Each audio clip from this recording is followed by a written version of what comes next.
I'm Pam Sheyne, and I'm a CGO.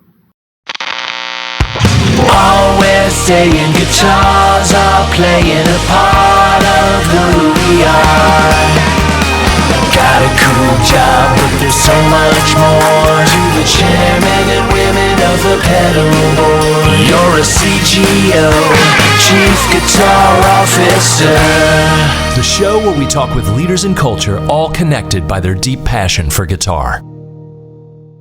Welcome to Chief Guitar Officer. I'm Scott Haidt. And I'm Judd Silver. Scott, sometimes a guitar is a means to an end for creating a song. True. I would agree. I think what we're going to find is that it's a really interesting, inspirational tool, the end result being a perfectly crafted pop song. Yeah, this person has done quite a good job of that. A number one hit song. I'm really excited to meet her. Judd, you do know her. I do know her. Yeah. I was at one of her songwriting camps. I'm really excited to talk with her. All right, let's get into it. Here she is, CGO, Pam Sheyne.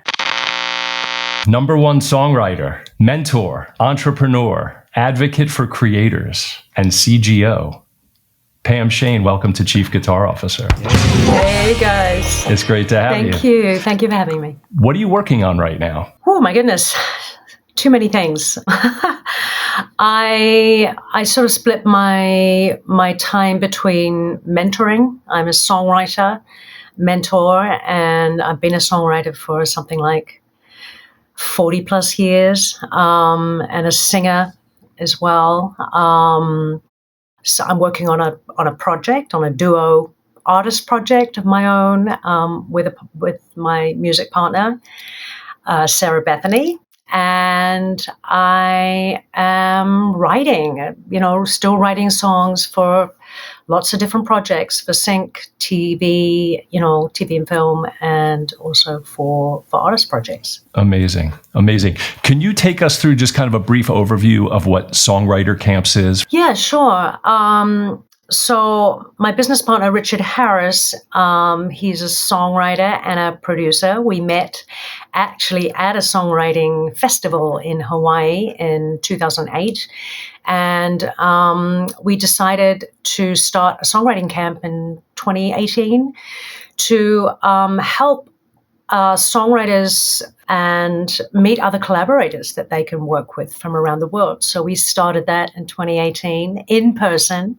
And Judd, you were there. I was there. That's right. That's how we met. And it was amazing. It was a really, really wonderful time. And then the pandemic happened to us, unfortunately. But we did actually end up building a business online, doing sync camps, and we've just finished our, I think, 11th camp. Well, we're about to do our 11th camp. It's been really fantastic because we're offering an opportunity at the end of it for these professional songwriters to get their songs placed.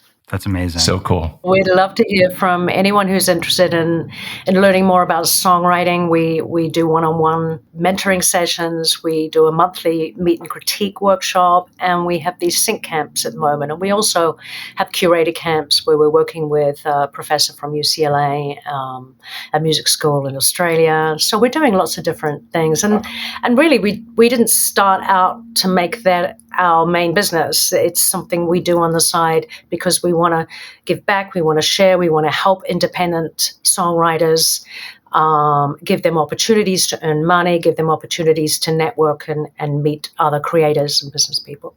And there are so many independent songwriters now, probably more than ever, for sure. I mean, releasing their own music, and there's so much access, and there's so much power and technology and all of the tools that we have. And the space is also so crowded. You go and see the wealth of information that's out there on YouTube and, social media. I think what's really interesting about Songwriter Camps is the value that you and Richard bring to it from your wealth of experience and the people that you're connecting together as a resource and as a guide. It just really makes it special. And the fact that you two bring that. Oh, thanks, Judd. All these kind of camps and festivals and music events are a great way to further your career if you're a music creator and you want to learn more. I encourage go to these. I'm going to the Hawaii Songwriting Festival and mentoring at that this year. And I'm about to go to the Ventura Film TV Expo as well. You mentioned doing songwriting for a long time. Just some songwriting highlights that you'd want to share. Yeah, sure. I'm probably best known for writing Genie In A Bottle, which was Christina Aguilera's debut single. And that was a song that actually changed the trajectory of my career. I've worked with Seal, I've worked with CeCe Winans, Jessica Simpson, Miley Cyrus, Demi Lovato, Backstreet Boys, a few more people. Just to plug in my own personal experience. Yeah. When that song became huge, it was 1999. Yeah. I remember it well because I played in a band and we got signed to RCA in December of 99. Ah. And Aguilera was huge. It was everywhere. And that song, I mean, it was just like, it was in the building all the time. It kind of made the label in a very, very big way. Very cool. A career that I've built on and worked really, really hard to network all around the world and continuing to do, what I love doing. I have a great passion for songwriting, and I feel very fortunate to have found a career and to continue doing what I do. Could you touch on a little bit wanting to be a songwriter, or maybe like before that, even your career singing, playing music, getting into learning your first instruments? Can you talk a little bit about that? Yeah. I grew up in New Zealand. I'm from New Zealand, and my parents were pretty social people. They played lots of music and had friends around in the house. And so I grew up on lots of different types of music, specifically country music, because both my parents liked that at the time. So I grew up on Dolly, Parton, Tammy Wynette, Chet Atkins. My dad sort of dabbled in playing guitar. I think he actually built a guitar, an electric guitar. He was a carpenter. Oh, cool. And they encouraged me from a very young age to play guitar, and I loved it. It was my hiding place. And I think, I loved singing, so that being able to play a little bit of guitar, I had some lessons as a kid in school. A wonderful teacher in, I think it was middle school, that Mrs. Rosamond, who was a folk singer, and she encouraged me to play and sing. And so I think I never really thought about songwriting as a career. It didn't. I didn't even know if it was a career at the time. So yeah, really just followed my feet. Ended up going to London when I was 17 years old, and kind of by accident decided to get a part-time job, singing, and it ended up being a full-time job. And I worked in hotel band, was my first gig, and just getting into pub gigs and weddings and bar mitzvahs and, Wow. and then graduating into doing session work, and probably had a 10-year career in session work and touring. I toured with the Pet Shop Boys, worked with Tom Jones, Elton John, Celine Dion, sung with all these Wow. people, and at some point sort of started having an interest in wanting to write my own songs. And sort of there was a crossover of time there before I decided to jump from doing that session work and working on my own sort of side things. Was that session work as a musician or a vocalist? Like, what were those? As a vocalist. As a vocalist. As a That's vocalist. amazing. Skipping ahead to the idea of being on the road with artists and singing, and then going to the idea of professional songwriter, which you've become really quite successful.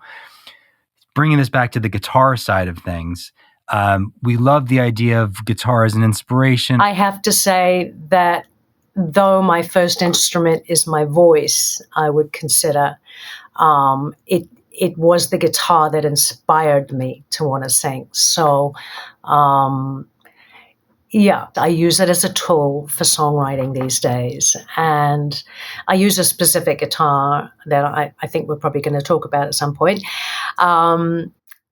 because it's been part of my life for a very long time. When you go to write, do you tend to grab the guitar as the main instrument? I know you're saying you use your voice, and maybe you're thinking of instrumentation and writing with your vocal chops, but is the guitar the first instrument you might grab? Yeah, but it really depends on who I'm working with, because if I'm working with a producer in the room or an instrumentalist that is amazing and, a much better instrumentalist than myself, I might feel a little intimidated and go, I'll just step back from my guitar. No need to pick up the guitar today. Right? No, exactly. It's, it's always beside me. And I work a lot in my studio. If there's a better player in the room, I would always, let them lead on the guitar. I think it's important to go where you feel the strongest and to focus on your strongest sort of points. Especially going back to some of the artists that you toured with and performing as a vocalist, were any of them no pun intended, instrumental in helping kind of configure your path towards being a songwriter? No, I think it was always in me. I think from a young age, I used to make up ideas and I used to like, ooh, what is that? And I used to feel good about it, but I didn't understand it at the time. Yeah. What I do think, though, is working with those artists and doing those cover gigs for years in a subconscious way really helped me recognize what a hit song was and what a great melody is and what a great storyteller some of these songwriters that I study, like Dolly Parton, but you don't realize it at the time. It's only afterwards you look back and go, oh, that was my education into songwriting. Right. Yeah. And some of the best just kind of like showing you without you even knowing it. You're just absorbing it all. Without me knowing, yeah. Yeah. To that point, do you think the idea of those early days where you're making up songs in your head as a young girl, did any of those elements ever make it some of the bigger songs you wrote on? Some of those little kernels? No. I haven't delved back, and goodness knows where those ideas are, somewhere back in the back of my mind. Way in the back. In the back. You mentioned this guitar that early on. Perhaps maybe you want to tell a little story about like where it's from and maybe, when and how you may have used it. Yeah, sure. In this illustrious career. Yeah, so this is not an expensive guitar. It has more sentimental value to me. And it's a nylon string that my dad bought me when I was around.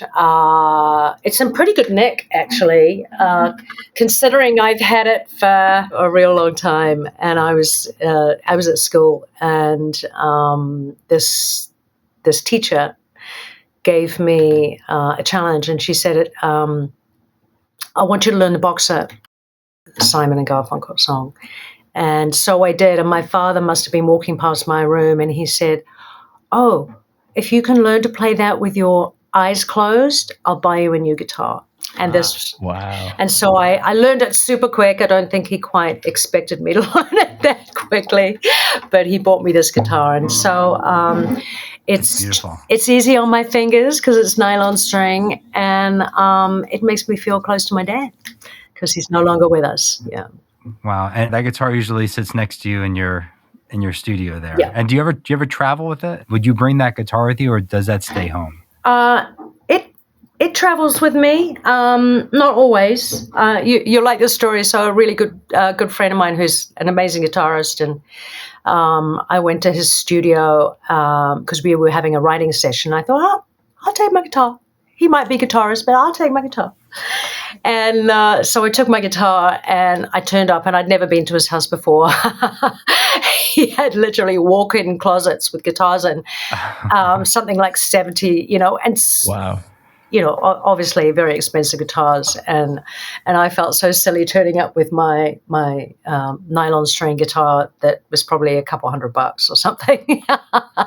It's hard to put a price on those oldest guitars that have a lot of sentimental value. They have a lot of mojo. They're really magical. So some people have some really beautiful guitars, but they'll pull out something that means a lot to them. And this definitely fits into that. And I'm sure he appreciated that too, that he wasn't like, it doesn't have to be, wow, that's the most expensive. This is like something that's, true to your heart, and it meant something. So it's so cool. So you do write on that guitar though? Yeah. That guitar might have been tied to some really, really well-received hit songs. So that's very, fingers very crossed. cool. Yeah, I'm working on this new duo project at the moment, and I've written, I think, all of the songs on this guitar. It's always the next one, right, Pam?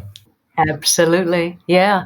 And it's only one song that can change your life, as I experienced. From my first publishing deal to a worldwide #1 hit, it took 7 years, and I had no idea that you never do. When you walk out of a room, you've got no idea whether that song is going to be successful or not. Thank you for sharing that guitar. Yeah, thank you. That's really interesting and personal and very, very special. So thank you.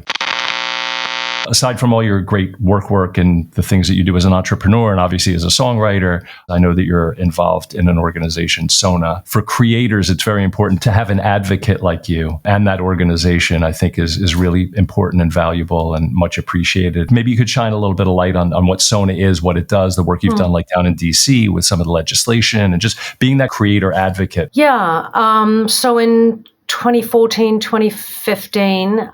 So SONA is Songwriters of North America. That's what it stands for. And around that time, a few songwriter friends and myself got together, and we're all a bit concerned about our royalty checks that had just come in, that we're missing quite a few zeros, as you can well imagine. And streaming came in, and nobody really knew how it was going to affect us, what it was, what deals had been made without our knowledge. And we had to get educated and really up on what was going on. And we were encouraged to collectivize because we weren't allowed to unionize because we don't fulfill the criteria. Strangely enough. And so we formed an official group, and we weren't just an acronym. We formed a group and worked on it for about, it's still going. We just had the 9th birthday, Sona's 9th birthday party. We've been to Washington, we've lobbied just before the Music Modernization Act, things that we're working on and that we continue to work on. I'm not as involved as I was before I stepped down after 7 years to let a new generation take over. And Sona's gone from strength to strength, and I'm super proud of everyone that was involved and that continues to be involved, because we need a union. We need an organization. This business is very complex. All we're trying to do is to create art and give the world our music. And from all directions, we are taken advantage of. So we continue to advocate to try and get the rates up, to try and get standards and regulations set so songwriters, so we can continue to have that position as a songwriter, that can continue to be a job for people and a viable job. It's actually a really exciting thing to put all that work in, lay groundwork, and have new people to help carry that on. I mean, that's really part of your legacy of doing that. So that's really commendable. I know streaming and AI issues are now popping up. There's a lot of things coming into play that you're going to need to be an advocate to push forward and protect from all angles. But really, we need a union, and that's something that SONA is working on. We are Sona.com for any of your listeners. So the Songwriter Camps, anything else that you might want to refer to beyond that, of where people can just find you in general? Is the camps the best? Camps, I've got a website, obviously. Back to our guitar playing world, which is very much the key inspiration for us. Listening to a lot of your stories, not your whole story, there's a lot of elements to it. I really think the idea of that very young girl playing the guitar and singing those songs, or learning to play the boxer and earning a new guitar really speaks volumes to that inspiration. And look at this incredible career that you've come out of this. So we're hoping people can see that connection. So you are a CGO, no doubt. Thanks. Thanks so much. Yeah. I just put one foot in front of the other. I had no idea that I was going to be in the music, do something professionally in the music industry. But I'm very grateful that I have had a career and continue to do something that I love. We're glad you did. Yeah. And we're so grateful to have you as a guest. You've been wonderful. Thank you so much. Thanks, guys. Thank you so much, Pam. Thanks for having me. That's our show. Thanks for watching. And remember to like and subscribe to our channel. Check us out on all the socials at Chief Guitar Officer. And we want you on the show. Go to chiefguitarofficer.com, look for the section called You're a CGO, send us your video, and be featured on a future episode. Just like this. Hey, I'm Dave Weintraub, the CEO of Pinnacle Promotions in Atlanta, Georgia. This is my Collings I-35, and I am a Chief Guitar Officer.